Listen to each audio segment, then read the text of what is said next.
আসসালামু আলাইকুম বন্ধুরা, সবাইকে সিস্টার্স কিচেনে স্বাগতম। আবার একটি নতুন ভিডিও নিয়ে আপনাদের মাঝে চলে এসেছি।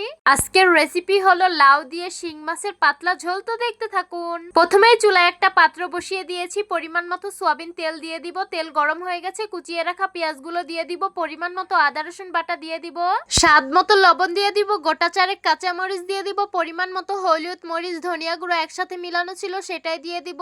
তারপর মশলাগুলো হালকা একটু ভেজে নিব, সামান্য পানি দিয়ে মশলাগুলো খুব ভালোভাবে কষিয়ে নিতে হবে। তো দেখতেই পাচ্ছেন আমি মশলাগুলো খুব ভালোভাবে কষিয়ে নিয়েছি। ধুয়ে রেখেছিলাম শিং মাছ, সেগুলো এখন দিয়ে দিব, সুন্দরভাবে কষিয়ে নিব। তো দেখতেই পাচ্ছেন আমি শিং মাছগুলো সুন্দর করে কষিয়ে নিয়েছি। এখন শিং মাছগুলো একটা পাত্রে উঠিয়ে নিব। শিং মাছ কষিয়েছিলাম সেই মশলা এখন কেটে রাখা লাউগুলো দিয়ে সুন্দর করে কষিয়ে নিব।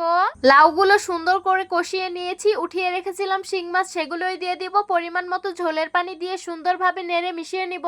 লাউগুলো সিদ্ধ হয়ে গেছে, পরিমাণ মতো শাক বাটা দিয়ে সুন্দরভাবে নেড়ে নিতে হবে। আমরা কিন্তু আপনাদের খুবই সিম্পল ভাবে রেসিপি দেওয়ার চেষ্টা করি, যাতে এটা আপনারাও বাসায় ট্রাই করতে পারেন। বাই দ্য ওয়ে, আমাদের মাটির চুলার রান্না আপনাদের কাছে কেমন লাগে অবশ্যই কমেন্ট করে জানাবেন। এখন পরিমাণ মতো ধনিয়া কুচি দিয়ে সুন্দরভাবে নেড়ে নেব, তারপর নামিয়ে পরিবেশন করে নেব।